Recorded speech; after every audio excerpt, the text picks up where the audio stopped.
உன்னிடத்தில் ஒப்புவிக்கப்பட்டதை நீ காத்து கொண்டு. ஒன்று கொடுத்துருக்குப்பா, உன்னிடத்திலே ஒரு கனமான ஊழியம் ஒன்று உன் கையில கொடுக்கப்பட்டிருக்கிறது. ஆனா அந்த ஊழியத்தை நீ இழந்துராத, அந்த ஊழியத்தை நீ விட்டுறாத. அந்த ஊழியத்தை மிகவும் கவனமாய் உன்னிடத்தில் ஒப்புவிக்கப்பட்டதை நீ காத்துக்கொள் அப்படின்னு இந்த நிருபத்தை அப்போஸ்தலனாகிய பவுல் முடிக்கிறார். நம்ம எல்லாருடைய கரங்களிலுமே ஆண்டவர் ஒவ்வொரு ஆசீர்வாதத்தை கர்த்தர் கொடுத்திருக்கிறார். குடும்பம் அப்படின்றது ஒரு ஆசீர்வாதமான ஒன்று. இன்னும் ஒரு வேலை என்கிறது ஆண்டவர் நமக்காய் கொடுத்தது. நமக்கு கொடுத்த வீடு, நமக்கு கொடுத்த வருமானம், நமக்கு கொடுத்திருக்கிற துணிமணிகள், நமக்கு கொடுத்திருக்கிற ஊழியம், நமக்கு கொடுத்திருக்கிற சில பொறுப்புகள், இது எல்லாமே எப்படி வந்துச்சு அப்படின்னா, நம்முடைய பிரயாசம் ஒரு பக்கத்திலே இருந்தாலும் ஆண்டவருடைய கிருபை இல்லாம, ஆண்டவருடைய ஆசீர்வாதம் இல்லாமல் அது நம்முடைய கரங்களிலே கிடைக்கப்படல.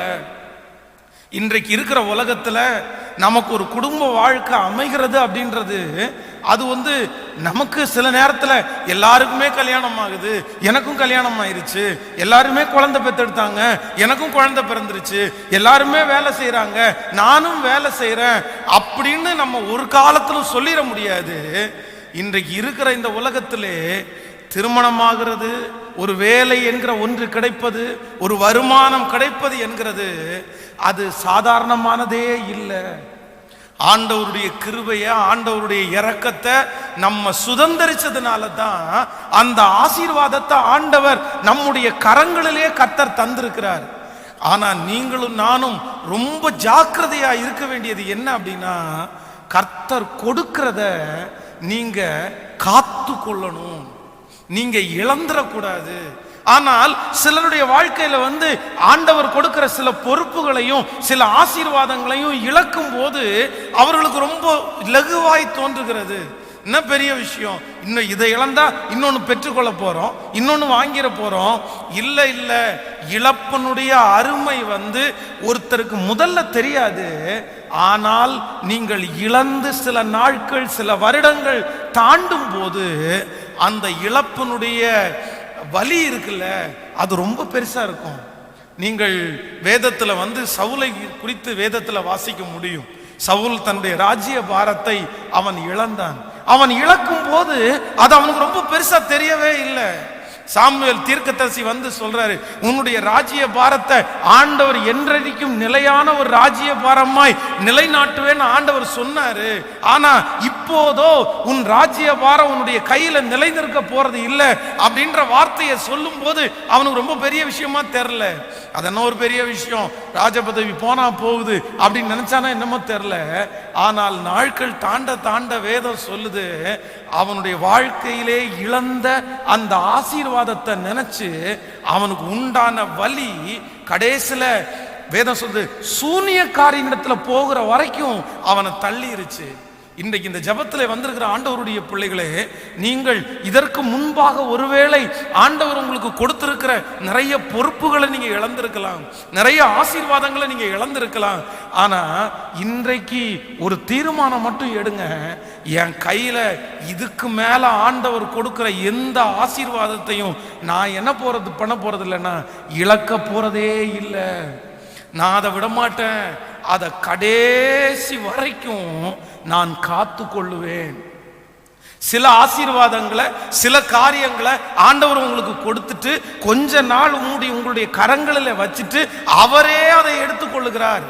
அவர் எடுத்துக்கொள்றதை குறித்து நீங்க கவலைப்பட வேண்டிய அவசியம் இல்லை. ஆண்டவர் ஒன்றை உங்களிடத்திலே கொடுத்து ஒன்றை ஆண்டவர் எடுத்துக்கொள்றாருன்னா நான் நம்புறேன், கர்த்தர் எடுத்துக்கொள்றத உங்களுக்கு 2 மடங்கு திருப்பி கொடுக்க வல்லவரா இருக்கிறார். அது பதவியா இருக்கலாம், அது ஆசீர்வாதமா இருக்கலாம். ஒரு காலத்துல ஆண்டவர் உங்களுடைய கை கைகளில் கொடுத்திருக்கலாம். ஆனா இன்னைக்கு ஆண்டவர் என் கையில இருந்து எடுத்துட்டாரு. எதுக்காக ஆண்டவர் எடுத்தாரு? இந்த பொறுப்பை என் கையில கொடுத்திருந்தாரு. இப்பொழுது என் கையில் இந்த பொறுப்பு எனக்கு எடுக்கப்பட்டது. இதற்கு நான் ஒரு தவறுமே செய்யலையே, காரணமே இல்லாம இந்த பொறுப்பு என் கையிலிருந்து புடுங்கப்பட்டது, இந்த ஆசீர்வாதம் என் கையிலிருந்து பிடுங்கப்பட்டதுன்னு யாராவது இங்க இருப்பீர்களே ஆனால் நான் நம்புறேன், ஆண்டவருடைய அனுமதியோடு அது எடுக்கப்படுமே ஆனால் யோபுடைய முன்னிலைமையை பார்க்கலும் அவனை 2 மடங்கு ஆசீர்வதித்த கர்த்தர் உங்களுக்கும் அவர் எடுத்ததை 2 மடங்கு திரும்ப தருவதற்கு கர்த்தர் வல்லவராய் இருக்கிறார். எத்தனை பேர் ஆமோதிக்கிறீங்க? சோ ஆனா ஆண்டவர் எடுக்கிறது அல்ல, கர்த்தர் கொடுத்தத நம்ம ஒரு காலத்திலும் என்ன பண்ணிடக்கூடாதுன்னா இழந்துடவே கூடாது. அதுல ரொம்ப ஜாக்கிரதையா இருக்கணும். இப்ப தெரியாது அதனுடைய வலி.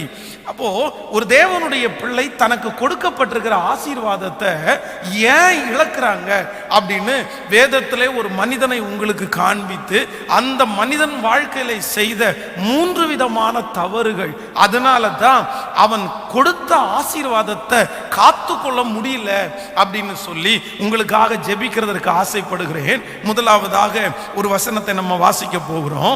ஆதியாகமம் 25ஆம் அதிகாரத்தை நாம் எடுத்துக்கொள்ளலாம்.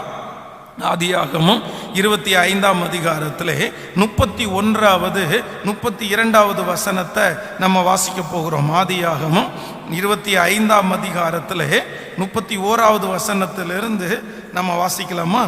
எல்லாரும் சேர்ந்து வாசிக்கலாம். 25ஆம் அதிகாரம் 31வது வசனத்திலிருந்து. அப்பொழுது யாக்கோபு, உன் சேஷ்ட புத்திர பாகத்தை இன்று எனக்கு விற்று போடு என்றான். அதற்கு ஏசா, இதோ நான் சாக போகிறேன், இந்த சேஷ்ட புத்திர பாகம் எனக்கு என்னத்திற்கு என்றான். அப்பொழுது யாக்கோபு, இன்று எனக்கு ஆணையிட்டு கொடு என்றான். அவன் யாக்கோபுக்கு ஆணையிட்டு தன் சேஷ்ட புத்திர பாகத்தை அவனுக்கு விற்று போட்டான். இன்னொரு விசை, அப்பொழுது யாக்கோபு, உன் சேஷ்ட புத்திர பாகத்தை இன்று எனக்கு விற்று போடு. அதற்கு ஏசா, இதோ நான் சாக போகிறேன், இந்த சேஷ்ட புத்திர பாகம் எனக்கு என்னத்திற்கு. நீங்கள் அப்படியே 29வது வசனத்தை கூட வாசிக்கும் போது, ஒரு நாள் ஏசா வெளியிலிருந்து களைத்து வந்தபோது யாக்கோபு கூழ் சமைத்து கொண்டிருந்தான். அப்பொழுது ஏசா யாக்கோபை நோக்கி, அந்த சிவப்பான கூழிலே நான் சாப்பிட கொஞ்சம் தா, இளைத்திருக்கிறேன் என்றான். இதனாலே அவனுக்கு ஏதோம் என்கிற பெயர் உண்டாயிற்று. நன்றாய் கவனிங்கள் ஆண்டவருடைய பிள்ளைகளே, இந்த இடத்துல ஏசாவை குறித்து வேதம் சொல்லுகிறது. அவனுக்காக ஆண்டவரே அவனை முன்குறித்து இப்பொழுது ஒரு ஆசீர்வாதத்தை ஆண்டவர் அவனுக்கு தர்றாரு. இந்த ஆசீர்வாதத்தை அவன் காத்து கொள்ளணும். ஆனா இந்த ஆசீர்வாதத்தை அவன் காத்து கொள்ளல. ஏசா தனக்கு கிடைத்த ஆண்டவர் கொடுத்த அந்த ஆசீர்வாதத்தை அவன் இழந்தான். இழக்கிறதற்கு முதல் காரணம் என்னன்னா, அற்பமான ஒரு சந்தோஷத்திற்காக, இல்லை என்றால் நிரந்தரமே இல்லாத ஒரு சந்தோஷத்திற்காக தனக்கு கிடைச்ச ஆசீர்வாதத்தை இழந்து போன ஏசா. ஒன்று நினைத்துக் கொள்ளுங்கள், இன்றைக்கு நிறைய ஆண்டவருடைய பிள்ளைகள் கூட ஆண்டவர் கொடுத்த ஆசீர்வாதத்தை எதனால இழந்து போறாங்க அப்படின்னா, கர்த்தர் உங்களுக்கு கொடுத்திருக்கிறது நிரந்தரமான ஆசீர்வாதம், அது ஆண்டவரே உங்களுக்கு கொடுத்திருக்கிறது. ஆனால் திருடன் திருடவும் கொல்லவும் அழிக்கவுமே அன்றி வேறு ஒன்றுக்கும் வரான் என்று வேதம் சொல்லுகிறது போல, உங்களுடைய ஆசீர்வாதத்தை உங்களிடத்திலிருந்து எடுத்துக்கொள்ள வேண்டும் என்று நினைக்கிற சத்துரு உங்களை முதல்ல எப்படி வழி நடத்துறான்னா, சில அற்பமான சந்தோஷத்தை காமிக்கிறான், நிரந்தரமே இல்லாத சந்தோஷத்தை காமிக்கிறான். பாருங்க, ஆண்டவருடைய திருச்சபையில பொறுப்பு கொடுக்கப்பட்டிருக்கிறது. சில வாலிப தம்பிகள்னு வைங்களேன், ஒரு தம்பிக்கு பொறுப்பு கொடுக்கப்பட்டிருக்கிறது. ஆனா கொஞ்ச நாள் ஊழியம் செஞ்சுட்டு கொஞ்ச நாள் அந்த திருச்சபையோட இருந்துட்டு திடீர்னு அற்பமான சில சந்தோஷத்திற்காக ஆலயத்தை விட்டுட்டு ஊழியத்தை விட்டுட்டு கொடுக்கப்பட்டிருக்கிற பொறுப்பை விட்டுட்டு அப்படியே கடந்து போகிற நிறைய பேரை பார்த்துருக்கிறேன். அப்போ அந்த அற்பமான சந்தோஷம் கடைசி வரைக்கும் அவங்களுடைய வாழ்க்கையில நீடிக்க போறதே இல்லை. சமீபத்தில் ஒரு குடும்பத்தில் பயங்கரமான பிரச்சனையோடு கணவன் மனைவி 2 பேர் வந்தார்கள். அப்போ அவர்களை பார்த்து, உங்களுடைய பிரச்சனை தான் என்ன பிரச்சனைக்காக நீங்க இவ்வளவு சண்டை போடுறீங்க, எந்த பிரச்சனைக்காக நீங்க இவ்வளவு 2 பேரும் பிரியணும்னு நினைக்கிறீங்க? அவங்க ஒன்னே ஒன்று அவங்க மனைவி சொல்றாங்க, இவர் காலையிலேருந்து சாயந்தரம் வரைக்கும் அடிக்கடி அவங்க கூட படித்த ஒரு பொண்ணோட வாட்ஸ்அப்பில் சேட் பண்ணிட்டே இருக்கிறாரு. அது வேண்டாம் அப்படின்னு நான் சொல்கிறேன், ஆனால் அவர் கேட்க மாட்டேங்கிறாரு அப்படி. அப்போ நான் அந்த பிரதரை பார்த்து சொன்னேன், ஏன் பிரதர் அது தப்பு இல்லை, அதை விட்டுறா இல்லை, நீங்கள் அதை பண்ணாமல் இருந்தால் குடும்பத்தில் ஒரு சமாதானம் வரும்ல. அப்போ அவர் சொல்கிறாரு, அப்படின்னா எனக்கு என்ன பாஸ்டர் சந்தோஷம், நான் சும்மா ஒரு ஜாலிக்காக ஒரு SMS பண்ணுறது தப்பா, 5 SMS பண்ணுறது தப்பா, எனக்கும் மைண்டில் ஒரு ரிஃப்ரெஷ் வேண்டாமா? ஒரு சாதாரணமான, இல்லை என்றால் நிரந்தரமே இல்லாத அப்படிப்பட்ட நபர் அவங்க குடும்பத்தை கவனிக்க வேண்டியது இருக்குது. அவங்க சீக்கிரமா இவரை விட்டு போறாங்க. அந்த ஐக்கியம் ரொம்ப நாள் நீடிக்க போறதில்லை. ஆனா தன்னுடைய குடும்ப வாழ்க்கையை கூட அவரால் காப்பாற்ற முடியல. அதை பாதுகாக்க முடியாத வரைக்கும் அந்த நிரந்தரம் இல்லாத ஒரு சந்தோஷம் அவரை இழுத்துட்டே இருக்குது. இன்றைக்கு இந்த ஜபத்துல இருக்கிற வாலிப தம்பியா இருக்கலாம், இல்லைன்னா ஒரு குடும்பத்துல இணைக்கப்பட்டவர்களா இருக்கலாம். பிரதர், உங்களுக்கு கொடுத்திருக்கிற குடும்பத்தை, உங்களுக்கு கொடுத்திருக்கிற பிள்ளைகளை, உனக்கு கொடுத்திருக்கிற நல்ல வேலையை, உங்களுக்கு கொடுத்திருக்கிற பொறுப்பை, உங்களுக்கு கொடுத்திருக்கிற ஊழியத்தை எதற்காக இழந்துடாதீங்கன்னா, நிரந்தரமே இல்லாத ஒரு சந்தோஷத்திற்காக, அதான் அற்பமான ஒரு சந்தோஷத்திற்காக தயவு செய்து உங்க வாழ்க்கையில கர்த்தர் கொடுத்திருக்கிற அந்த ஆசீர்வாதத்தை இழந்துடாதீங்க. யாரோ ஒருத்தரிடத்துல ஆண்டவர் பேசிக்கொண்டே இந்த இடத்துல இருக்கலாம். சத்துரு உங்களுடைய கண்களுக்கு அற்பமான சில சந்தோஷத்தை காண்பிச்சு கொண்டே இருக்கலாம். அந்த சந்தோஷம் பார்க்கிறதற்கு அழகா தெரியலாம், பார்க்கிறதற்கு பகட்டாய் தெரியலாம், அது உங்களுக்கு ஆறுதலா இருக்கிறது மாதிரி தெரியலாம். இல்லவே இல்லை. நிரந்தரமான சந்தோஷத்தை ஆண்டவர் உங்களுக்கு கொடுத்திருக்கும் போது உங்களுடைய சிந்தை எங்க போயிடக்கூடாதுன்னா, நிரந்தரம் இல்லாத ஒரு சந்தோஷத்துல ஒரு நாளும் ஆண்டவருடைய பிள்ளைகள் சந்தோஷப்பற்றவே கூடாது. ஆமேன் சொல்லுங்க. எத்தனை பேர் ஆமோதிக்கிறீங்க? நீங்கள் வேதத்தில் யோசேப்பு என்கிற தேவனுடைய மனிதனை வேதத்தில் எடுத்து பார்ப்பீர்களே ஆனால், ஆண்டவர் கொடுத்திருக்கிற அந்த ஆசீர்வாதத்தை இழக்க பண்ணுகிறதற்கு சத்துரு நிரந்தரம் இல்லாத ஒரு சந்தோஷத்தை அவனுக்கு கண்களுக்கு முன்பாய் காண்பிக்கிறான். எல்லாருக்குமே இந்த போராட்டம் வரும், எல்லா பரிசுத்தவான்களுக்கும் இந்த போராட்டம் வரும். நிரந்தரமே இல்லாத ஒரு சந்தோஷம் உங்க கண்களுக்கு முன்பாக சத்துரு கொண்டு நிறுத்துவான். ஆனா யோசேப்பு ஒரு பெரிய தீர்மானம் எடுத்துட்டான். இல்லை இல்லை, அந்த சந்தோஷம் நிரந்தரமானது அல்ல.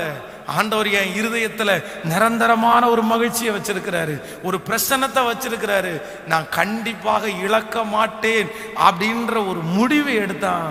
அவனுடைய ஆசீர்வாதத்தை கடைசி வரைக்கும் அவன் காத்து கொண்டான். ஆமேன் சொல்லுங்க. ஸோ நம்பர் 1, முதலாவதாக உங்களுடைய ஆசீர்வாதத்தை நீங்க எப்படி தொலைச்சிடக்கூடாதுன்னா, நிரந்தரமே இல்லாத ஒண்ணுல நீங்க கவனம் செலுத்தி உங்களுடைய காப்பாத்தாம விட்டுறாதீங்க. நான் உங்களுக்கு சொல்றது எத்தனை பேருக்கு புரியுதுன்னு தெரியல, எத்தனை பேர் அந்த பாதையில் நீங்க கடந்து போறீங்கன்னு தெரியல. நிச்சயமாய் அப்படிப்பட்ட ஒன்றை சத்துரு உங்களுக்கு முன்பாய் கொண்டு வருவான். ரொம்ப கவனம், ரொம்ப கவனம். இல்லை இல்லை இல்லை, தேவன் எனக்கு கொடுத்திருக்கிற ஆசீர்வாதத்தை நான் இழக்க போறது இல்லவே இல்லை. கையை உயர்த்தி 2 கரங்களை உயர்த்தி சொல்லுங்க, ஆண்டவரே, அற்பமான ஒரு சந்தோஷத்திற்காக, கொஞ்ச நேரம் ஒரு சந்தோஷத்திற்காக எனக்கு கொடுக்கப்பட்டிருக்கிற ஆசீர்வாதத்தை நான் இழந்து போறதே இல்லை. சில நாளுடைய சந்தோஷத்திற்காக ஒரு நாளும் என்னுடைய குடும்பத்தையோ எனக்கு நீர் கொடுத்த ஆசீர்வாதத்தையோ நான் இழக்கவே மாட்டேன். ஆமேன் சொல்லுங்க. ஹல்லேலூயா. விசுவாசிக்கிறீங்களா? எத்தனை பேர் இதை நம்புறீங்க? எத்தனை பேர் இதை செய்ய போறீங்க? ஆமேன். வேதத்திலே இதற்கு பல உதாரணங்களை ஆண்டவர் சொல்லி இருக்கிறார். இந்த ஏசாவை குறித்து அப்படிதான் வாசிக்கிறோம். கொஞ்ச நேரத்தினுடைய பசி, அதான் அந்த பசியினால யாருமே சாக போறது இல்லை. ஒருவேளை தண்ணீர் தாகத்தினால ஒரு மனுஷன் செத்து போலாம், தண்ணீர் தாகத்தினால ரொம்ப நாள் தண்ணி குடிக்காம இருந்து தண்ணீர் தாகத்தினால தொண்டை அடைத்து செத்து போறவங்க இருக்கலாம். ஆனா சாப்பிடாம இருக்கலாம் ஒரு மனுஷன். 40 நாள் வரைக்குமே சாப்பிடாம ஒரு மனுஷனால வாழ முடியும். இவன் களைத்து போனான், இவன் ரொம்ப வேட்டையாடி கொண்டு வந்தான், இவனுக்கு எதுவுமே கிடைக்கல. ஆனா அந்த கூளை பார்த்த உடனே பாத்தீங்கன்னா அந்த கொஞ்ச நேர சந்தோஷத்திற்காக தன்னுடைய எதிர்காலத்தையே விற்று போடுறதற்கு அவன் முன்னாடி வந்துட்டான். அவனுக்கு அந்த ஆசீர்வாதம் நிலைக்கல. ஆனா இன்றைக்கு தெளிவா ஆண்டவர் யாரோ ஒருத்தர் பேசிட்டு தான் இருக்கிறாரு. யாருக்காக இந்த வார்த்தைன்னு எனக்கு தெரியல. ஆனா ஆண்டவர் திரும்ப திரும்ப சொல்றாரு, உன் வாழ்க்கையில நிரந்தரம் இல்லாத ஒரு சந்தோஷத்திற்காக நிரந்தரமாய் உனக்கு கொடுக்கப்பட்டிருக்கிற குடும்பத்தை தொலைச்சிடாத தேவ பிள்ளையே, தொலைச்சிடாத. உங்களுக்கு நிரந்தரமாய் கொடுத்திருக்கிற ஒரு மிகப்பெரிய பொறுப்பை நிரந்தரம் இல்லாத ஒன்றுக்காக தொலைச்சிடாதீங்க. தயவுசெய்து தொலைச்சிடாதீங்க. அது திரும்ப கிடைக்காது. என்னுடைய வாழ்க்கையில கண்ணுக்கு எதிராய் நான் பார்த்திருக்கிறேன். அந்த சாட்சியை அடிக்கடி உங்களுக்கு சொல்லி இருக்கிறேன். என் கூட வேதாகம கல்லூரியிலே 1ஆம் ஆண்டு ஜாயின் பண்ண ஒரு பிரதர் அற்பமான ஒரு சந்தோஷத்திற்காக கொஞ்ச நாளுக்காக, அதான் பைபிள் காலேஜில் லீவ் ஒரு 6 மாதம் லீவ் கொடுப்பாங்க. அது கொடுக்கறதே எதுக்காக கொடுக்குறாங்க அப்படின்னா, எந்த இடத்துல இருந்து எந்த சபையிலிருந்து அந்த ஊழியத்திற்காக வந்தாரோ அந்த சபையினுடைய பாஸ்டருடைய கீழே போய் உட்கார்ந்து அங்க ஊழியம் செய்து திரும்ப அகைன் அடுத்த வருஷம் பைபிள் காலேஜுக்கு வரும்போது அந்த லெட்டர் வாங்கிட்டு வரணும். இந்த மாதிரி பாஸ்டர் எழுதி கொடுப்பாரு, இந்த பையன் 6 மாதமா என் கூட இருந்து இந்த ஊழியத்தை எல்லாம் செஞ்சான் அப்படின்னு. அதற்காக ட்ரைனிங்காக 6 மாதம் லீவு கொடுக்கப்படும். அதுலயும் இன்னொரு ஆப்ஷன் கொடுப்பாங்க. பைபிள் காலேஜில் கஷ்டப்படுறவங்க அந்த வேலை அந்த கேம்பஸை கிளீன் பண்ணிட்டு இருக்கிறதுக்கு ஒரு 10 பேருக்கு அனுமதி கொடுப்பாங்க. நான் என்னுடைய ஊருக்கு போகாம நான் அந்த அனுமதியை வாங்கி அங்கேயே இருந்துட்டேன். நிறைய பேர் வேலைக்கு கஷ்டம், இங்க இருந்தா மொத்த கேம்பஸையும் நம்ம தான் பார்க்கணும், 50 பேர் பார்க்க வேண்டிய கேம்பஸை 10 பேர் பார்த்தா கஷ்டமா இல்லையா அப்படின்னு வீட்டுக்கு போயிடுவாங்க. ஆனா நான் அங்கே இருந்தேன். அந்த 6 மாதத்துல ஏற்கனவே விட்டு வந்த ஒரு அற்பமான ஒரு சந்தோஷத்திற்காக, ஸ்டேஜில் ஒரு டான்ஸ் பண்றதற்காக ஒரு ப்ரோக்ராமுக்கு போன அந்த மனுஷன் திரும்பி ஊழியத்துல வரவே இல்லை. இன்றைக்கு வரைக்கும் ஊழியத்தை இழந்து அந்த நபர் நின்றுட்டு இருக்கிறாரு. இங்க இருக்கிற பிரதர் சிஸ்டர், தயவு செய்து சின்ன சந்தோஷத்திற்காக, கண்ணில் பார்க்கிற கொஞ்ச நேரம் சந்தோஷத்துக்காக அது உங்களுக்கு சோறு போடாது. அது உங்களை கடைசி வரைக்கும் நடத்தாது. அந்த மனிதன் கடைசி வரைக்கும் நடத்த முடியாது. அந்த நபர் கடைசி வரைக்கும் உங்க கூட இருக்க முடியாது. எப்பொழுதுமே தவறின் மூலமாய் கிடைக்கப்பட்ட ஆசீர்வாதம் நம்ம கையில நிக்கவே நிக்காது. ஹலோ, நன்றாய் கவனித்துக் கொள்ளுங்கள். என்னுடைய ஊழியத்துல நான் பார்த்துட்டேன், ஷார்ட்கட்டா இன்னும் ஆண்டவருக்கு விரோதமான வழியில பெற்றுக்கொள்ளுகிற அந்த ஆசீர்வாதம் கடைசி வரைக்கும் அவங்க வெற்றியா வாழ்ந்ததா நான் பார்த்ததே இல்லைங்க. வெற்றியா வாழ்ந்ததா பார்த்ததே இல்லை. கணவனை விட்டுட்டு இன்னொரு மனைவியை தேடி, இன்னொரு மனைவியை விட்டுட்டு கணவனை தேடி, இப்படி போய் அட்ராக்ஷன் மூலமாய் 2வது திருமணம் செய்த என்ன கூடத்துல 99% பேரு சரியா வாழ்க்கை வாழவே இல்லைங்க. இப்ப வரைக்கும் சொல்றேன், இந்த நிமிஷம் வரைக்கும் சொல்றேன், வாழவே இல்லை. சரியான வெற்றி அவங்களுக்கு கிடைச்சதே இல்லை. அவங்க மன்னிப்பு கேட்டாங்க, அவங்க ஜெபம் பண்ணாங்க, அவங்க திருச்சபைக்கு வந்தாங்க, அவங்க ஞான ஸ்நானம் எடுத்தாங்க. ஆனாலும் அவர்கள் செய்த பாவம் வாசற்படியில இன்னைக்கு வரைக்கும் படுத்துதான் கிடக்குது. அதுல இருந்து அவங்கள வெளியே எடுக்கவே முடியல. அதனால ரொம்ப கேர்ஃபுல்லா இருக்கணும் ஒரு தேவனுடைய பிள்ளை. தேவன் உங்களுக்கு கொடுத்த ஆசீர்வாதத்துல அதை காப்பாத்திக்கணும். அது நல்லதோ கெட்டதோ, அது முடமோ ஊனமோ, ஆண்டவர் உங்களுக்குன்னு கொடுத்திருக்கிறாரு. சிலர் திருமணமான உடனே கணவன் சரியில்லை, மனைவி சரியில்லைன்னு உடனே கொஞ்சம் ஒருவேளை தனக்கு பிடிச்சது மாதிரி ஒன்றை நியமிக்கலான்னு நினைக்கிறாங்க. இல்ல, திருமண உறவை பொறுத்த வரைக்கும் கர்த்தர் உங்களுடைய குடும்ப வாழ்க்கையில ஒரு விசை ஒருத்தரை திருமணம் பண்றதற்கு கையை பிடிச்சிங்க அப்படின்னா சாகுற வரைக்கும் அவங்க தான். கஷ்டமானாலும் நஷ்டமானாலும் எந்த ப்ராப்ளம் வந்தாலும் செகண்ட் தாட் அப்படின்னு உங்களுக்கு ஒண்ணு வந்துச்சு அப்படின்னா, நான் சொல்றேன், நீங்க அதுக்கு கல்யாணம் ஆகாமலே இருக்கிறது நல்லதே தவிர 2வது அப்படி ஒரு எண்ணம் உங்களுக்கு வந்துச்சுன்னா 90% பேருக்கு அந்த வாழ்க்கை வெற்றியா அமைஞ்சதா சரித்திரமே இல்லைங்க. அமைஞ்சதாகவே இல்லை. அதுவும் கணவன் மனைவியை ஏமாத்துறாங்க பாருங்க, அவர்களுடைய வாழ்க்கை இன்னும் கொடுமை. கணவனை ஏமாத்திட்டு போறவங்க, மனைவியை ஏமாத்திட்டு போறவங்க, ஐயோ அது நிரந்தரமா இருந்ததே இல்லை. உங்கள் பிள்ளைகளுக்கும் அப்படித்தான். நீங்கள் திருமணம் செய்து கொடுப்பீர்களா? திருமணம் செய்து கொடுக்கிற அந்த கணவனார் ஒருவேளை பிரச்சனைக்குரிய நபரா இருக்கிறாங்களா? அந்த மனைவி பிரச்சனைக்குரிய நபரா இருக்கிறார்களா? எப்படியாவது முழங்கால் படியிட்டு ஆண்டவருடைய சமூகத்தில் கெஞ்சி, நான் நம்புறேன் ஆண்டவரால் மாற்ற முடியாத மனிதன் என்று யாருமே இல்லை. ஒரு நாளில் அந்த சவுல பவுலாய் மாற்றின கர்த்தரால மாற்ற முடியுமானா எப்பேற்பட்டவங்களையும் மாற்ற முடியும். அப்படி ஜெபிச்சு மாற்றின நிறைய பேர் இந்த ஆலயத்தில் இருக்கிறாங்க. மனைவிய ஜெபத்தின் மூலமாய் மாற்றின கணவன், கணவனை ஜெபத்தின் மூலமாய் மாற்றின நிறைய மனைவிகள் நமக்கு சாட்சிகளா இருக்கிறாங்க. கண்டிப்பா மாற்ற முடியும், கண்டிப்பா மாற்ற முடியும். சோ உங்க பிள்ளைகளுக்காக அழுங்க, உங்க பிள்ளைகளுக்காக ஜெபம் பண்ணுங்க, உங்க பிள்ளைகளை முழங்கால நிக்க சொல்லுங்க. ஆனா ஒரு காலத்திலையும் எதுக்கு என்கரேஜ் பண்ணாதீங்க அப்படின்னா, செகண்ட் இரண்டாவது ஒரு வாழ்க்கைக்கு உங்க பிள்ளைகளை ஒரு நாள் நீங்க தள்ளிடாதீங்க. இங்க இருக்கிற வாலிப தம்பிகளுக்கு தங்கச்சிகளுக்கு கூட சொல்றேன், இன்னைக்கு நிறைய பசங்களுக்கு வந்து ரொம்ப ஈஸி ஆயிருச்சு. ஒரு காலத்துல எல்லாம் காதல் செய்யறாங்க பாருங்களேன், அவங்க ரொம்ப சின்சியரா காதல் பண்ணுவாங்க. யாராவது ஒருத்தர் காதலிக்கல அப்படின்னா தற்கொலை செய்து மாண்டு போயிடுவாங்க. ஆனா இன்னைக்கு இருக்கிற ட்ரெண்ட் வந்து ஒரு பையன் பார்த்தா எத்தனையோ பேர் வேண்டாலும் திரும்ப காதலிச்சுக்கலாம். அவ்வளவுதான், இவளை நேசிச்சு இவளை விட்டுறேன், அவங்கள நேசிச்சு அவங்கள விட்டுறேன், அவ்வளவுதான். அந்த பிரேக்கப் அப்படின்னு சொல்றாங்கல்ல, நிறைய பிரேக்கப். சிலர் அதை சந்தோஷமா கூட நினைக்கிறாங்க, நான் அப்படி எல்லாம் காதலுக்கு அடிமையெல்லாம் இல்லை, நான் வெளியே வந்துட்டேன் அப்படின்னு. அப்படிப்பட்ட பேருடைய அப்படிப்பட்ட நபர்களுடைய வாழ்க்கையும் நான் பார்த்திருக்கிறேன். அப்படி பலரை ஏமாற்றி பலரை விட்டு விட்டு வந்தவங்களுடைய நிறைய பேருடைய வாழ்க்கை இன்னைக்கு அவங்க வாழ்க்கையும் ரொம்ப திண்டாடிட்டு தான் இருக்குது. அது ஆசீர்வாதமா இல்லை, ஆசீர்வாதமா இல்லை. ஏன் அப்படின்னா, மனிதன் எதை விதைக்கிறானோ அதையே அறுப்பான், எதை விதைக்கிறானோ அதையே அறுப்பான். ரொம்ப கேர்ஃபுல்லா இருக்கணும். எதுல ரொம்ப கேர்ஃபுல்லா இருக்கணும்னா, அற்பமான ஒரு சந்தோஷத்திற்காக ஆண்டவர் கொடுத்திருக்கிறத ஒரு காலம் நீங்க என்ன பண்ணிடக்கூடாதுன்னா இழந்துடவே கூடாது. ஆமென் சொல்லுங்க. கைகளை அசைத்து ஒரு ஹல்லேலூயா சொல்லுங்க. எத்தனை பேர் நீங்க முயற்சி எடுக்க போறீங்க? ஆமோதிக்கிறீங்களா? இந்த ஒரு சாட்சி உங்களுக்கு சொல்றேன். ஒரு மிகப்பெரிய ஒரு மனிதர், அந்த மனிதர் வந்து தன்னுடைய மனைவியை நம்பி தன்னோடு கூட வேலை செய்கிற ஒரு நபரிடத்துல வெளியூருக்கு அனுப்பி வைத்தார். அப்ப அனுப்பி வைக்கும்போது ஸ்பெஷலா சொல்லி அனுப்புறாரு, நீங்க ஒண்ணு பண்ணுங்க, நீங்க வந்து 2 பேரும் தனித்தனி ரூம் எடுத்து நீங்க ஸ்டே பண்ணிருங்க அப்படின்னு சொல்றாங்க. இவங்க 2 பேருமே நல்லவங்க. ஆனா அந்த நபர் என்ன பண்றாங்க அப்படின்னு கேட்டா, போய் விசாரிச்சு பார்த்தா 2 ரூமுக்கு ரொம்ப பணம் ஜாஸ்தியா வருது.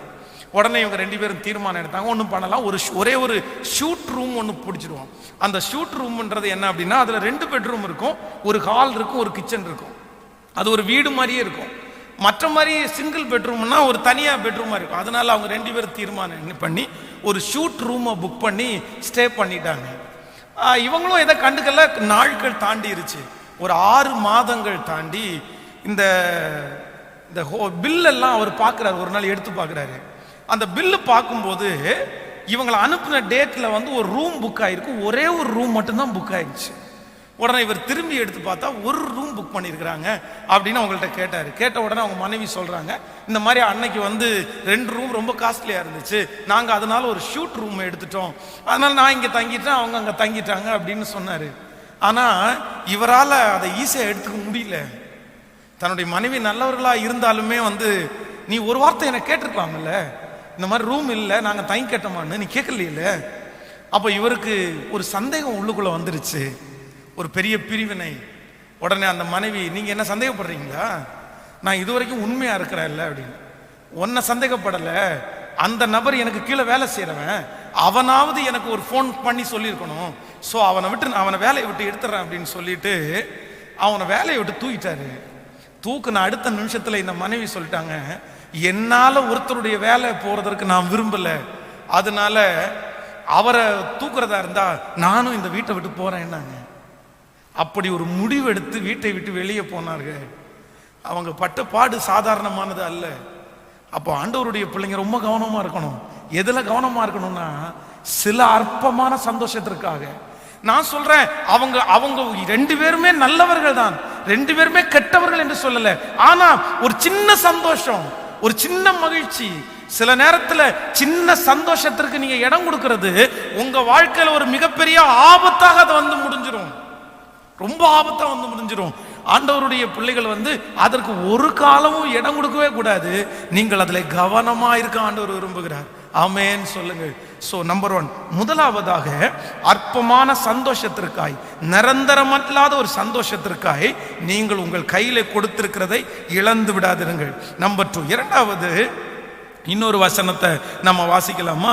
ஆதியாகமத்திலே அதே அதிகாரத்தை எடுத்துக்கொள்ளுங்கள். நீங்கள் வாசிக்கலாம்.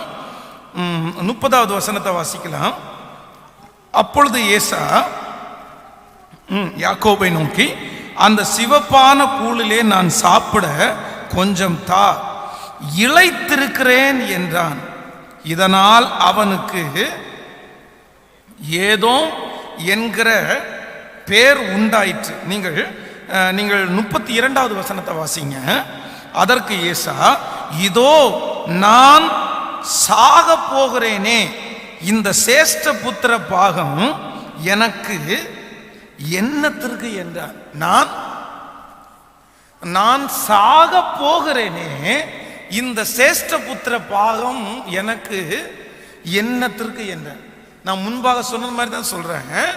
ஒரு நேரம் இல்லைன்னா ஒரு நாள் இவன் சாப்பிடாததுனால கண்டிப்பாக இவன் செத்து போறது இல்லை. ஆனா இவனுடைய மாமிசம், இவனுடைய வயிற்றினுடைய பசி அவன் அப்படி பேச வைக்குது.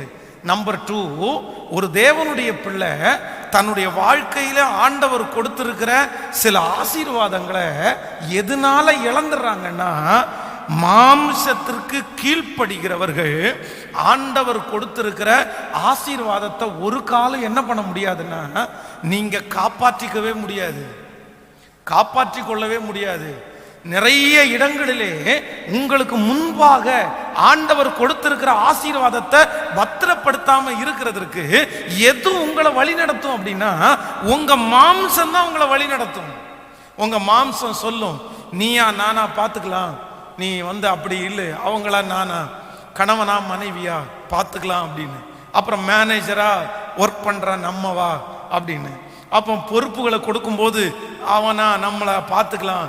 அந்த மாம்சத்துல அந்த யோசனைகள் வந்த உடனே சிலர் எதை மறந்துடுறாங்க அப்படின்னா அவர்கள் கையிலே ஒப்புவிக்கப்பட்ட, அவர்கள் கையிலே கொடுக்கப்பட்டிருக்கிற அந்த ஆசீர்வாதத்தை இழந்துடுறாங்க.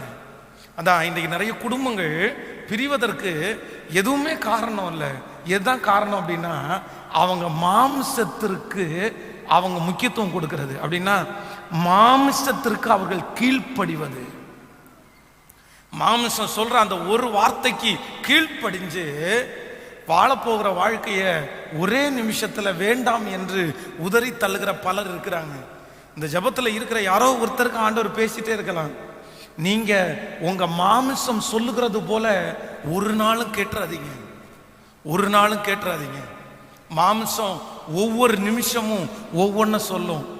சில நேரத்துல மாமிசம் கோவப்படும். அதான் ஆண்டவர் சொல்றாரு, மாமிசமோ பலவீனம் உள்ளது, ஆவியோ உற்சாகம் உள்ளது.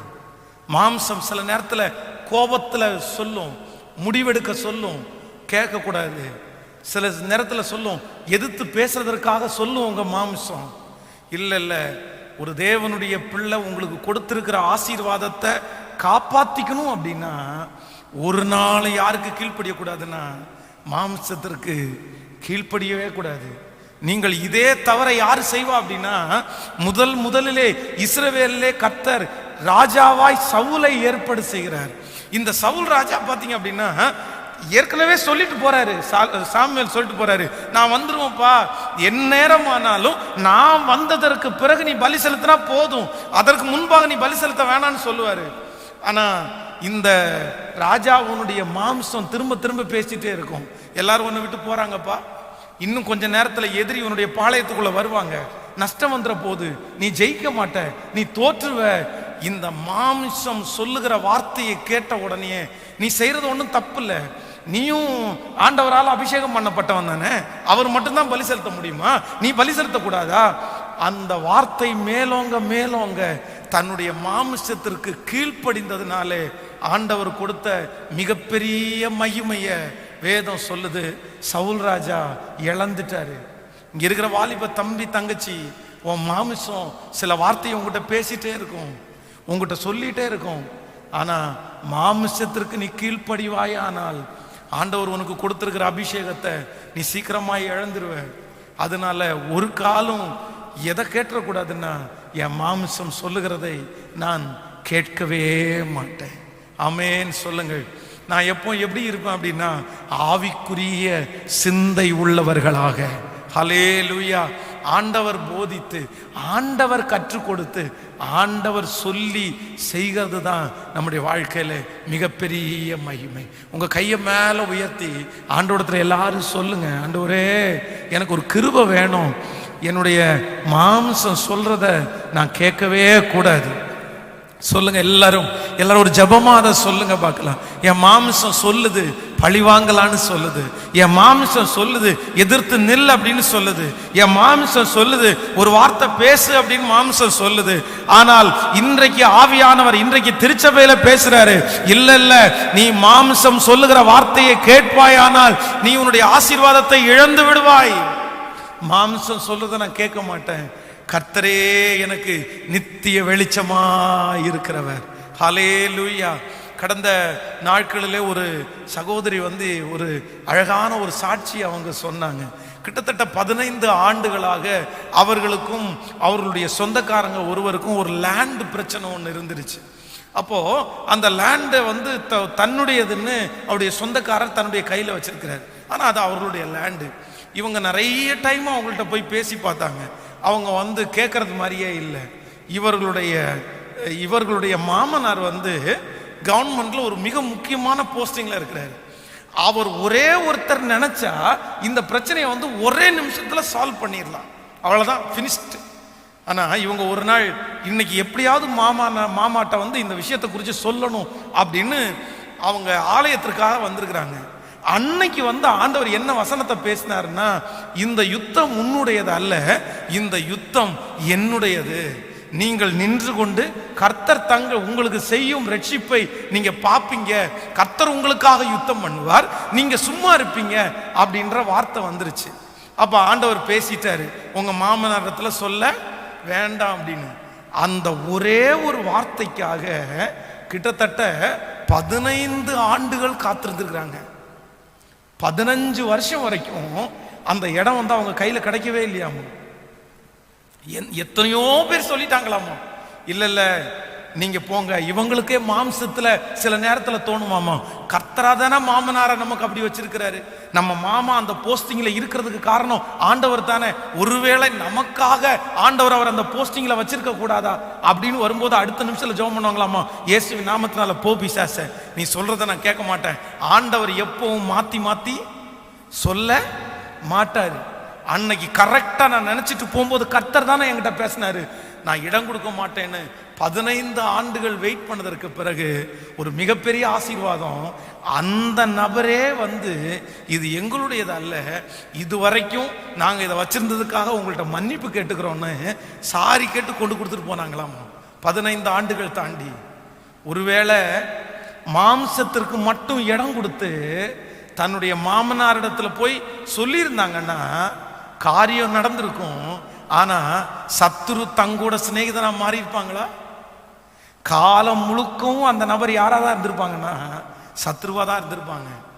இன்றைக்கு இந்த ஜபத்துல வந்திருக்கிற உங்களுடைய கணவனோ உங்களுடைய மனைவியோ உங்களுக்கு விரோதமா ஏதோ ஒன்று செய்து கொண்டிருக்கலாம், பேசிக்கொண்டே இருக்கலாம். உங்க மாம்சம் ஒரு முடிவெடுக்க சொல்லலாம், நீ விட்டுரு, நீ பிரிஞ்சிரு, நீ வெளியே வந்துரு, இல்லைன்னா நீ காட்டி கொடுத்துரு, நீ கம்ப்ளைண்ட் பண்ணிரு. ஏதோ ஒன்று உங்களுடைய மாம்சம் சொல்லுமையானால் ஆண்டவருடைய பிள்ளைக்கு இன்றைக்கு ஆராதனை நேரத்தில் கர்த்தர் எச்சரிக்கிறாரு, உங்க மாம்சம் சொல்றத நீங்க சொல்லுங்க. எல்லாருமே பக்கத்துல பார்த்து சொல்லுங்க, மாம்சம் சொல்றத ஒரு நாளும் கேட்காதீங்க. ஹல்லேலூயா. மாம்சம் சொல்லுகிறத அல்ல, நமக்கு யாரு தான் பேசணும் அப்படின்னா கர்த்தருடைய வார்த்தை. ஹல்லேலூயா, ஆமென். நம்பர் 3, மூன்றாவதாக இன்னொரு காரியத்தை கூட நம்ம வாசித்து நம்ம ஜெபித்து முடிக்க போறோம். வாசிக்கலாம். அந்த 28வது வசனத்திலிருந்து நம்ம வாசிக்கலாமா? ஏசா வேட்டையாடி கொண்டு வருகிறது ஈசாக்கினுடைய வாய்க்கு ருசியாய் இருந்ததுனாலே ஏசாவின் மேல் பட்சமாய் இருந்தான், ரெபெக்காளோ யாக்கோபின் மேல் பட்சமாய் இருந்தார். நன்றாய் கவனிங்கள் ஆண்டவருடைய பிள்ளைகளே. இந்த இடத்துல இந்த ஏசா தனக்கு கொடுத்த ஆண்டவர் கொடுத்த அந்த ஆசீர்வாதத்தை இழக்கிறதற்கு அது ஒரு மிகப்பெரிய காரணம் என்ன அப்படின்னா, அவனுடைய மனசுல தன்னுடைய தகப்பனார் அவனுக்கு துணை என்று அவனுக்கு தெரியும். அதான் ஏசா வேட்டையாடி கொண்டு வருகிற பதார்த்தம் யாக்கோபுக்கு ரொம்ப பிடிச்சதுனால ஏசாவின் மேல் அவர் நேசமா இருக்கிறாரு. எப்பவுமே பழைய காலங்களில் அப்பா எந்த பிள்ளைக்கு எந்த ஆசீர்வாதத்தை கொடுக்கிறாரோ அந்த ஆசீர்வாதம் அந்த பிள்ளைக்கு சொந்தம். நீங்க யாக்கோபு யோசேப்புக்கு பல்லவர்ணம் அங்கேயே வாங்கி கொடுத்தாருல, அத்தனை பிள்ளைங்க இருக்கும் போதும் அவனை ஸ்பெஷலா பார்த்தாருல, அதே போல அந்த தனக்கு இருக்கிற பிள்ளைகளையே தகப்பனார் எந்த பிள்ளைகளை மெச்சி கொள்றாங்களோ அந்த பிள்ளைகளுக்கு ஒரு விசேஷம் இருந்துருச்சு. இப்போ ஏசாவுடைய மனசுல என்ன தோணுது அப்படின்னா, இந்த சேஷ்ட புத்திர பாக எனக்கு போனா போட்டோம், ஆனா எனக்கு என்ன ஆசீர்வாதம் இருக்குன்னா எனக்கு அப்பா இருக்கிறாரு, இதை விட நல்ல ஒரு ஆசீர்வாதம் எனக்கு திரும்பவும் கிடைக்கும். அந்த ஒரு கான்பிடென்ட் இன்னைக்கு நிறைய பேரு தங்கள் கைகளிலே கொடுக்கப்பட்டிருக்கிற ஆசீர்வாதத்தை இழக்கிறதற்கு 3வது காரணம் என்ன அப்படின்னா, இதை விட பெஸ்டா நமக்கு சொல்லுங்க, இதை விட பெஸ்டா நமக்கு கிடைக்கும். நான் சொல்றேன், கண்டிப்பா உங்களுக்கு பெஸ்டா தருவார் ஆண்டவர். ஆனா ஒரு நாளும் ஏற்கனவே கொடுத்ததை உதறி தள்ளிட்டு ஆண்டவர் பெஸ்டா கொடுப்பாருன்னு நினைக்காதீங்க. ஆண்டவர் ஒரு தேவனுடைய பிள்ளையை சில நேரத்தில் ஆசீர்வதிக்கிறது படிப்படியா தான் ஆசீர்வதிப்பாரு. கொஞ்சத்தில் உண்மையாய் இருக்கிறவனை கர்த்தர் அநேகத்தின் மேல அதிகாரியா வைப்பாரு. எதுல உண்மையா இருக்கணும் நீங்க சொல்லுங்க. அந்த கொஞ்ச பொறுப்புல தான் ஆண்டவருடைய பெரிய ஆசீர்வாதம் இருக்குது. ஹல்லேலூயா. சிறைச்சாலைக்கு யோசேப்பு கடந்து போனாலும் சிறைச்சாலையிலே கொடுக்கப்பட்டிருக்கிற அந்த சின்ன வேலையில கூட அவன் உண்மையா இருந்ததுனால தான் அங்கேயும் தலைவனா ஆண்டவர் மாத்தினாரு. பார்வோனுக்கு முன்பாகவும் ஆண்டவர் வெற்றி உள்ளவனாய் நிறுத்தினார்.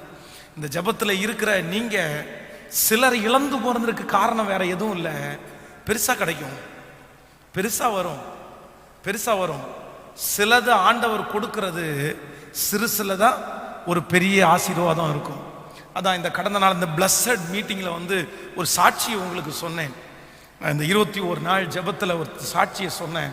ஒரு தம்பி சென்னையில் வேலை செய்து கொண்டிருக்கும் போது ஃபால் சீலிங் ஒர்க்கு, அந்த ஒர்க்கை ஒரு சின்ன வேலை கொடுத்தாலும் அது ரொம்ப சின்சியரா செஞ்சுட்டே இருந்தானம்மா.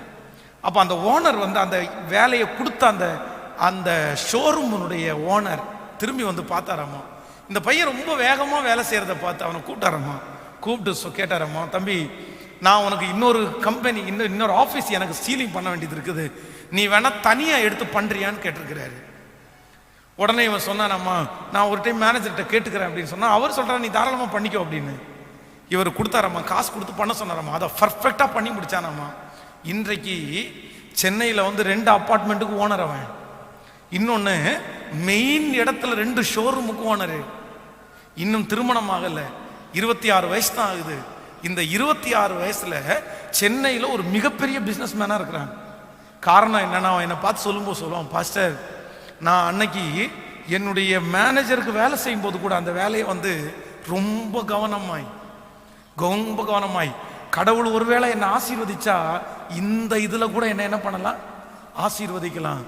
ஆண்டவர் அதே போலவே அவனை ஆசீர்வதிச்சிட்டாரு. இன்னைக்கு நம்ம நிறைய பேர் அதான் சில இடங்கள்ல கொண்டு போய் அந்த ரெசீமை கொடுத்து வேலைக்கு போகும்போது நிறைய பேர் வேலைக்கு போறதே இல்லை. நான் படிச்ச வேலை எனக்கு கிடைக்கட்டும், எனக்கு பிடிச்ச வேலை எனக்கு கிடைக்கட்டும். கவனிங்கள் ஆண்டவருடைய பிள்ளைகளே, முதல்ல சில நேரத்தில் படிச்ச வேலையும் கிடைக்காது, கேட்கல, பிடிச்ச வேலையும் கிடைக்காது. ஆனா நான் நம்புறேன், உங்களுக்குரிய எதிர்காலமே சில நேரத்தில் எங்க இருக்கும் அப்படின்னா அந்த படிச்சது பிடிக்காத வேலையில இருக்கும். கர்த்தர் வச்சிருப்பாரு அங்க, உங்களுக்கு தெரியாது. அந்த இன்னைக்கு ஆப்பர்ச்சுனிட்டி கிடைக்கிறது ஒரு மிகப்பெரிய விஷயம். அதான் கடந்த நாட்கள்ல ஒரு அம்மா எனக்கு ஃபோன் பண்ணாங்க. அவங்களுடைய மகளுக்கு 40 வயசு. 40 வயசுல இது வரைக்கும் ஒருத்தர் கூட அதை பொண்ணு பார்க்க வரல அப்படின்னாங்க. 40 இயர்ஸ் ஆகுது பாஸ்டர், ஒருத்தர் கூட என்னை பார்க்க வரல அப்படின்னாங்க. ஆனா நான் உங்களை என்ன சொல்றேன் அப்படின்னா, ஆண்டவருடைய பிள்ளைகள் சில நேரங்கள்ல கர்த்தரா உங்களுக்கு கொடுக்கிற ஆசீர்வாதத்தை நீங்க என்ன பண்ணிட முடியாது, தட்டி போட்டுறவே கூடாது, தட்டி போட்டுறவே கூடாது. சிலது நம்முடைய கண்களுக்கு எப்படிதான் இருக்கும், அற்பமாய் தான் தோன்றும். நம்ம கண்ணுக்கு அவ்வளவு பகட்டா தெரியாது. சில நேரத்தில் நம்ம என்ன நினைக்கிறோம் அப்படின்னா, நம்முடைய கண்களுக்கு பகட்டாய் தெரிகிறதும் நம்முடைய கண்களுக்கு பெருசா தெரிகிறதும் தான் நம்ம யோசிப்போம். இல்ல இல்ல, நம்முடைய கண்களுக்கு அப்படி தோணாட்டாலும் ஃபியூச்சர் யார் வச்சிருப்பா அப்படின்னா, எதிர்காலம் யாருடைய கரத்தில் இருக்குன்னா கர்த்தருடைய கரத்திலேயே இருக்குது. கைகளை அசைத்து ஒரு ஹல்லேலூயா சொல்லுங்க. இன்றைக்கு நான் உதாரணத்திற்கு சொல்லுகிறேன். இன்றைக்கு என்னுடைய மாமா ஒவ்வொரு நாளும் என்னுடைய வீட்டுக்கு வரும்போது கதவை திறந்தார். நான் வீட்டுக்குள்ள வரும்போது அவர் எங்க கோயம்புத்தூர்ல ஊழியத்துக்கு வந்தாலும் வீட்டுக்கு வருவாரு. வீட்டுக்கு வரும்போது ஃபர்ஸ்ட் என்ன கூப்பிடுறதே எப்படின்னு கூப்பிடுவாரு அப்படின்னா, இந்த பட்டணத்திலேயே பெரிய தேவனுடைய மனுஷனே வாங்க, எங்க போனாலும் இப்போ வெஸ்லி பாஸ்டருடைய மருமகன் சொல்ல மாட்டேங்கிறாங்க, பென்ஸ் பாஸ்டருடைய மாமான்னு கேட்குறாங்க அப்படின்ற வார்த்தையை யூஸ் பண்ணுவார். கோயம்புத்தூர் பட்டணத்தில் திருமணத்திற்காக ஃபர்ஸ்ட் பார்த்தபோது அந்த சின்ன சர்ச்சு, அப்போ நான் அந்த வேலை எல்லாம் நடந்துட்டு இருந்துச்சு. கல்யாண கார்டு கொடுக்கறதுக்கு போகும்போது என் தலை நிறைய எண்ணெய் வச்சிருந்தேன். தலை நிறைய எண்ணெய் வச்சுட்டு ஒரு இடத்துல கல்யாண கார்டு கொடுத்துட்டு வரலாம் அப்படின்னு சொல்லி மாமனார் என்னை கூப்பிட்டாரு. அப்போ நான் அவன் கூட போனேன், வண்டி ஓட்டுறதுக்காக போனேன். சரி கொண்டு கொடுத்துட்டு வந்துடலான்னு போனோம். ஒரு மிகப்பெரிய கோடீஸ்வரருடைய வீடு, பெரிய பணக்கார். அப்போ நானே ஃபீல் பண்ணேன், இந்த வீட்டுக்கு இவர் வர்றேன்னு ஐயா சொல்லியிருந்தாருன்னா ஒரு நல்ல ட்ரெஸ்ஸாவது பண்ணிட்டு வந்துடலாம், குளிச்சுட்டாவது வந்திருக்கலாமே, இப்படி நம்ம வந்துட்டோமே அப்படின்னு. நான் நினைச்சது மாதிரியே அங்கே நடந்துச்சு.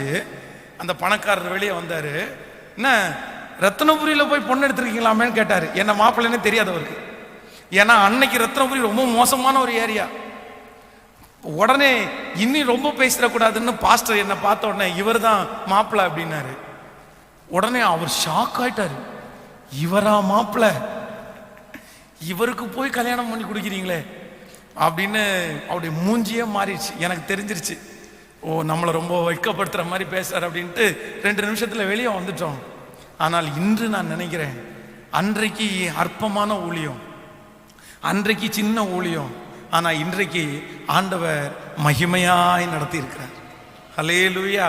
ஆனா எங்க மாமா அப்படியெல்லாம் பார்க்கல. சின்ன ஊழியம் பெரிய ஊழியம் கர்த்தருடைய சித்தத்தை மட்டும்தான் பார்த்தாங்க. ஆனா இன்றைக்கு நான் ஆச்சரியப்படுறேன். ஆண்டவருடைய பிள்ளைகளே, ஒன்று நீங்கள் எப்பொழுதுமே மறந்துடாதீங்க, ஆண்டவர் திறக்கிற வாசல் அமோகமா இருக்கும்னு நினைக்காதீங்க. ஆண்டவர் திறக்கிற வாசல் எப்பவுமே ரொம்ப பெருசா இருக்கும்னு நினைக்காதீங்க. சில நேரத்தில் ஆண்டவர் திறக்கிற வாசல் இடுக்கமான வாசலா தான் இருக்கும். நீங்க 1 கோடிக்கு நினைச்சிருப்பீங்க, கர்த்தர் 1 ரூபால தான் ஆரம்பிப்பாரு. ஆனா பூர்த்தி செய்கிற கர்த்தர் நம்மோடு கூட இருக்கிறார். ஹல்லேலூயா. அதனால கர்த்தர் கொடுத்திருக்கிற ஆசீர்வாதத்தை நம்ம எதை வச்சு இழந்துடக்கூடாதுன்னா, இதை விட நல்லது நமக்கு கிடைக்கும் அப்படின்றதற்காக இருக்கிற ஆசீர்வாதத்தை ஒரு நாளும் நம்ம என்ன பண்ணிடக்கூடாது.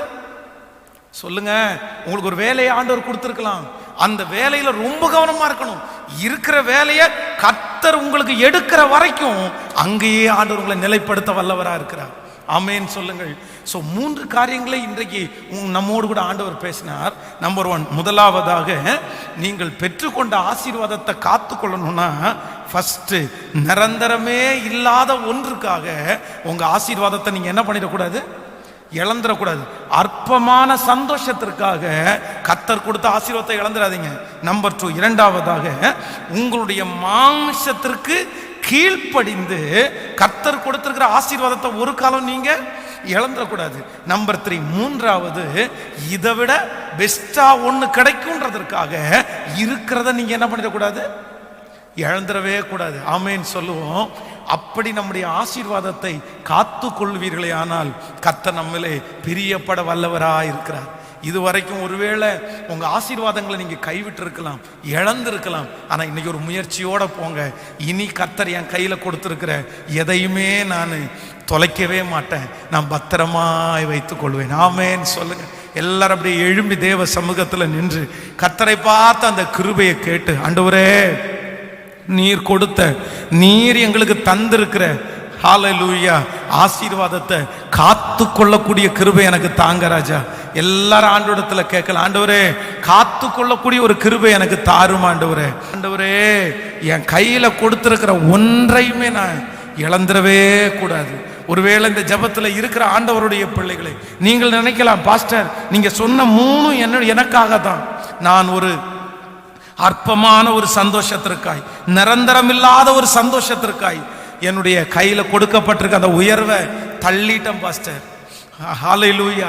என் மாமிசத்திற்கு கீழ்ப்படிஞ்சு நான் என்னுடைய அந்த ஆசீர்வாதத்தை என்னை விட்டு போயிருச்சு பாஸ்டர். நான் இதை விட நல்லது எனக்கு கிடைக்கும் அப்படின்னு நினைச்சு என் ஆசீர்வாதத்தை நான் கைவிடப்பட்டு வந்து நிற்கிறேன். திரும்பவும் ஆண்டவரிடத்துல ஒரு சான்ஸை நீங்க கேளுங்க, ஒரு வாய்ப்பை ஆண்டவர் கேளுங்க.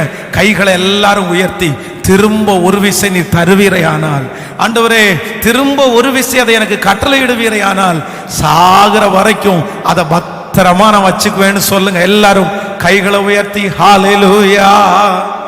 காத்திருந்து பலன் அடைவே, காழுகு போல பரப்பே, காகத்தின் வம்சம் நான் அல்ல, சிங்கத்தின் குட்டிதானே. காத்திருந்து பலன் அடைவே சொல்லுவோம்.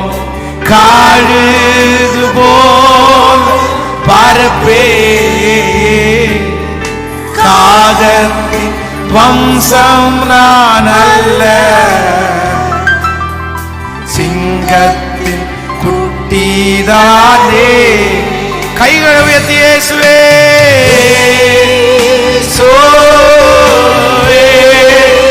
எல்லாரும் சொல்லுவோம். சத்தத்தை உயர்த்தி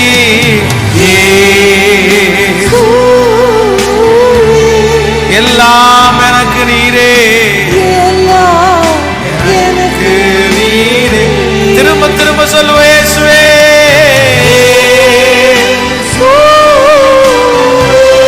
அப்பா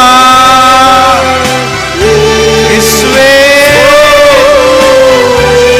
ஹல்லேலூயா.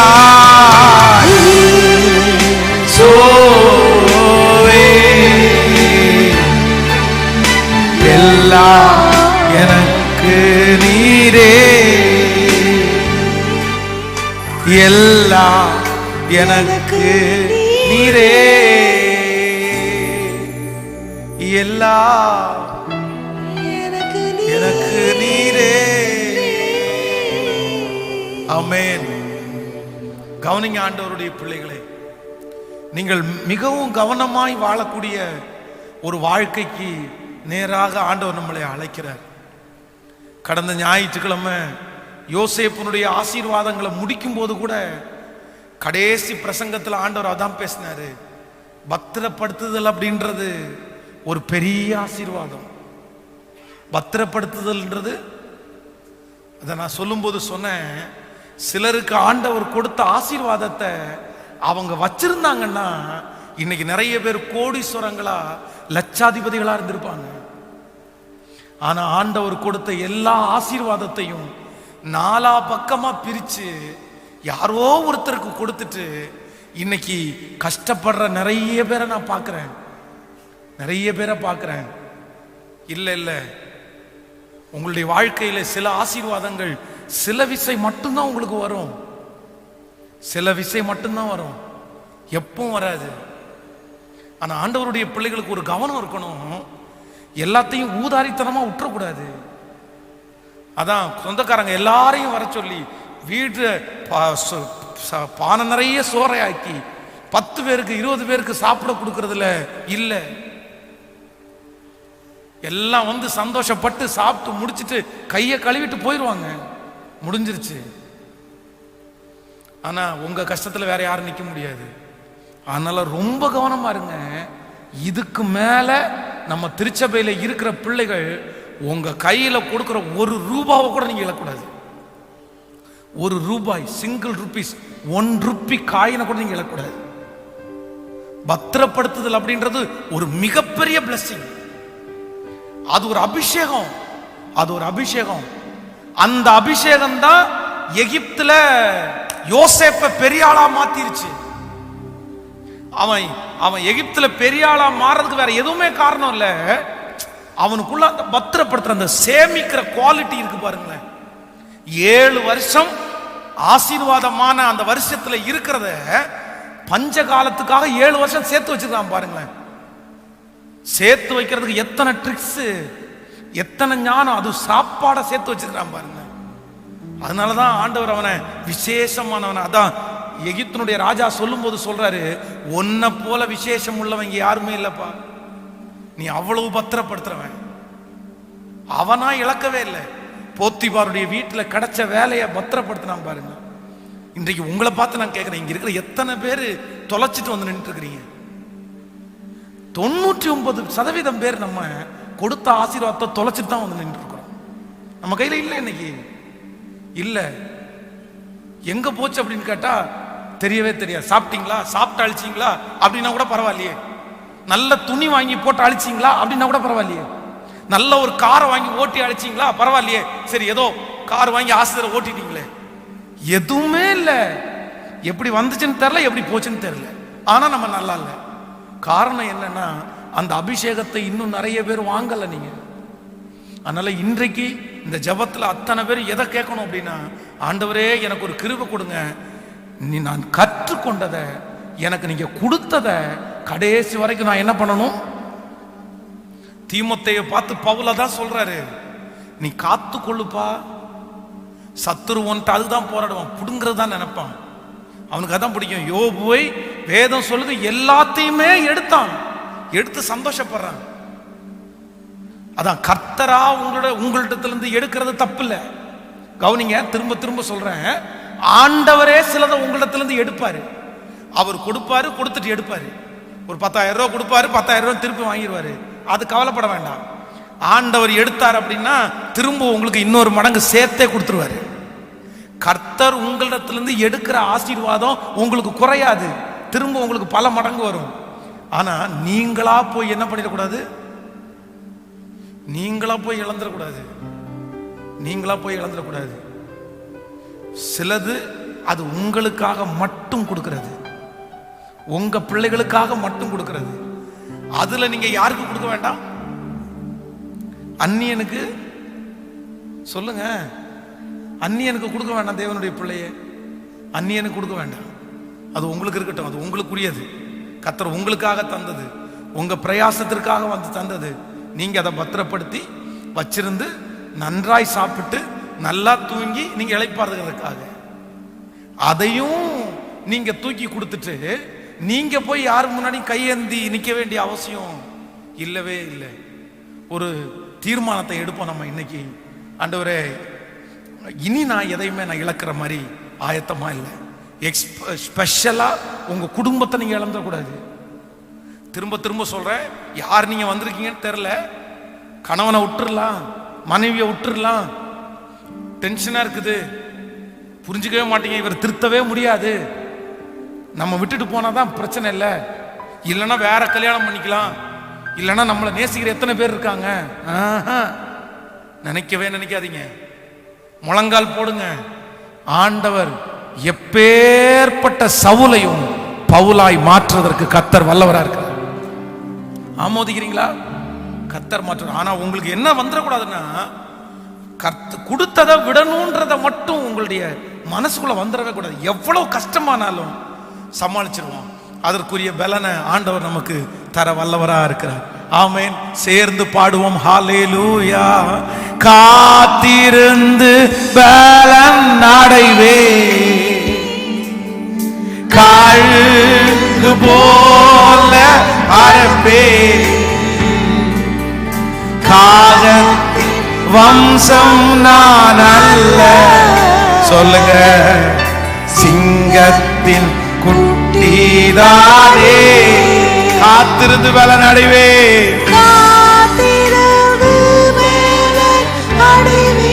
கழுகு போல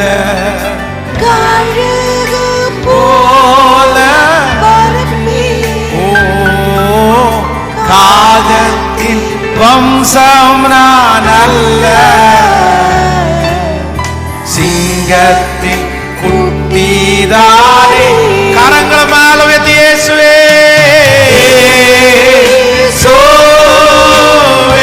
இப்போ ராஜா அந்த அபிஷேகம் கிடைக்கணும், அந்த அபிஷேகம் கிடைக்கணும். ஒவ்வொரு பிள்ளைகள் மேல், ஒவ்வொரு பிள்ளைகள் மேல் அந்த ஆசீர்வாதம் ஊற்றப்படும். இனி என் பிள்ளை எதையுமே இழக்க கூடாது. இனி எந்த ஆசீர்வாதத்தை இழக்க கூடாது. இனி எந்த பொறுப்பையும் இழக்க கூடாது. ஹல்லேலூயா. இயேசுவே அப்பா, இழக்க கூடாதுப்பா, இழக்க கூடாது ராஜாவே.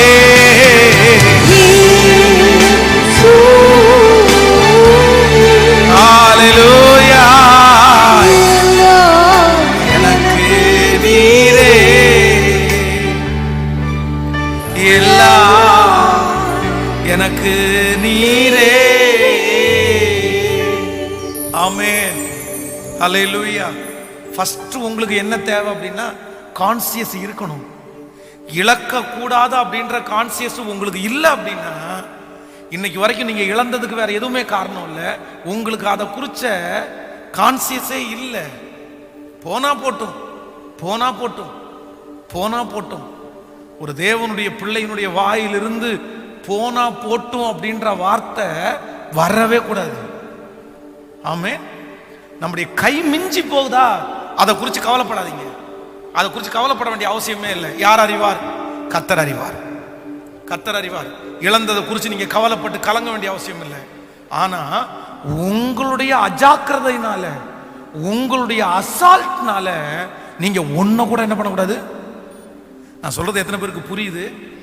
பிரதர், சிஸ்டர், நம்மளை கை மிஞ்சி சிலது போயிடும், அது நம்மளால கண்ட்ரோல் பண்ணவே முடியாது, அது போயிடும். சரி, அது கர்த்தர் அனுமதிச்சிருக்கிறார், நம்மளை விட்டு போயிருச்சு. ஆனா உங்க அஜாக்கிரதனால போயிடக்கூடாது. நீங்களா உங்களுடைய அசால்ட் தனத்தினால நீங்க விட்டுறக்கூடாது. அதை கவனமா இருக்கணும்.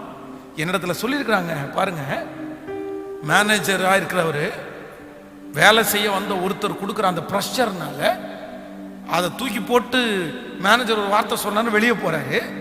இவர் வெளியே போற அடுத்த நாள்ல இந்த கீழே இருந்து துரத்துறதுக்கு காரணமா இருந்தாரு பாருங்களேன், அவருக்கு அந்த போஸ்டிங் கிடைக்குது. பாஸ்டர், நான் இருக்க வேண்டிய இடத்துல இன்னைக்கு என்ன துரத்திட்டு அவன் உட்காந்துருக்கிறான். பாஸ்டர், கவனமா இருக்கணும், ஜாக்கிரதையா இருக்கணும். குடும்ப வாழ்க்கையில கூட இப்படி நடக்கும். நீங்க இருக்கிற வேண்டிய ஸ்தானத்தை நீங்க விட்டுட்டீங்க அப்படின்னா இன்னொருத்தர் அந்த ஸ்தானத்தை பிடிச்சுக்குவாங்க. இன்னொருத்தர் அந்த ஸ்தானத்தை பிடிக்கிறதுக்கு ரொம்ப கவனமா இருப்பாங்க. அதனால நம்ம ஆண்டவருடைய சமூகத்தில் இந்த கிருபையை பெற்றுக்கொள்ளுங்க. ஒரு புது ஆண்டுக்குள்ள போறதுக்கு முன்னாடி, ஆண்டவரே, இனி நான் கொடுக்குற எந்த ஆசீர்வாதத்தையும் என்ன பண்ணக்கூடாது, இழக்கக்கூடாது. கவனிங்க, நல்லா சொல்றது கேளுங்க. கர்த்தர் உங்களுக்கு கொடுக்கலன்னு மட்டும் நீங்க யாருமே சொல்லாதீங்க. உங்களுக்கு ஆண்டவர் எனக்கு ஆசீர்வாதத்தை கொடுக்கலன்னு மட்டும் யாரும் சொல்லாதீங்க. அப்படி ஒருவேளை சொல்றவங்க இன்னையிலிருந்து 3 மாசம் 3 months உங்களுடைய வாழ்க்கையில கர்த்தர் கொடுக்குற இன்கம் மட்டும் நீங்க எழுதி வைங்க. ஆண்டவர் உங்களுக்கு கொடுக்குற பொருள், உங்களுக்கு கொடுக்குற பணம், உங்களுக்கு கொடுக்குற ஆசீர்வாதத்தை மட்டும் எழுதி வச்சுட்டு 3 மாசம் தாண்டி நீங்க கணக்கு போட்டு பாருங்க. நீங்க ஆச்சரியப்பட முடியாத அளவுக்கு கர்த்தர் உங்களை போஷிச்சிருப்பாரு. அவ்வளவு கொடுத்திருப்பாரு.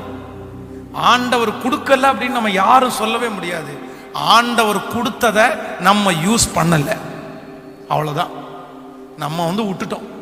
சரி, இதுக்கு முன்னாடி நடந்ததை குறித்து நினைக்க வேண்டாம். இனியாவது ஆண்டவரிடத்துல எல்லாருடைய தலை மேலையும் கரத்தை வச்சு, ஆண்டவரை நான் இழக்காத ஒரு அபிஷேகத்தை எனக்கு தாங்க. என் கையில கொடுத்துருக்கிற எதையுமே நான் இழக்கக்கூடாது. எல்லாருமே கேளுங்க, அப்பா, ஏசா இழந்தது போல நான் அந்த ஆசீர்வாதத்தை இழந்துடக்கூடாது ராஜா. என் மாம்சத்துல முடிவெடுத்து நான் இழந்துடக்கூடாது ராஜா, இழந்துடக்கூடாது. தகப்பனே, இஸ்ரவேலின் ஜெயபலமான தெய்வமே, நோக்கி பாருமப்பா, நோக்கி பாருமப்பா. கர்த்தர் கொடுத்த ஆசீர்வாதத்தை குற்றம் காமிச்சு குறை சொல்லி திரும்ப திரும்ப அதை குறிச்சு குறை சொல்லிட்டே அந்த ஆசீர்வாதத்தை இழக்கிற எத்தனையோ பிள்ளைங்களை நான் பார்த்துக்கிறேன். இனி அப்படி இருக்கக்கூடாது, இருக்கக்கூடாது. இந்த ஜபத்துல யார் இருந்தாலும் இப்போ ஆண்டவருடைய மகிமை உங்க பிள்ளைகளை தொற்றட்டும். ஆண்டவரே தொற்றட்டும்பா, தொற்றட்டும். ஆண்டவரே தொற்றட்டும்பா, தொடட்டும் அப்பா. இந்த பொத்தலான பைகள் எல்லாம் மாறட்டும். அவங்களுக்கு கொடுக்கிற உயர்வுகள், அவர்களுக்கு கொடுக்கிற ஸ்தானங்கள் கடைசி வரைக்கும் அந்த ஸ்தானத்துல இருந்து மென்மேலும் அவங்க பலப்படுறதுக்கு உதவி செய்யுங்கப்பா. திருச்சபையை நேசிக்கிற கொடுக்கிற திருச்சபை மக்கள், வெளியிலே இருக்கிற நண்பர்கள் எத்தனை பேருப்பா, அவங்க எல்லாரையும் நல்லா வைங்கப்பா. வருகிற வாரம் முழுதும் கர்த்தருடைய கரம் அவர்களோடு கூட இருந்து காக்கட்டும். அவர்கள் குடிக்கிற தண்ணீர், சுவாசிக்கிற காற்று, பண்ணுகிற பிரயாணம் ஒவ்வொன்றிலையும் ஆண்டவருடைய ஆசீர்வாதம் உம்முடைய பிள்ளைகளோடு கூட இருப்பதாக இருப்பதாகப்பா.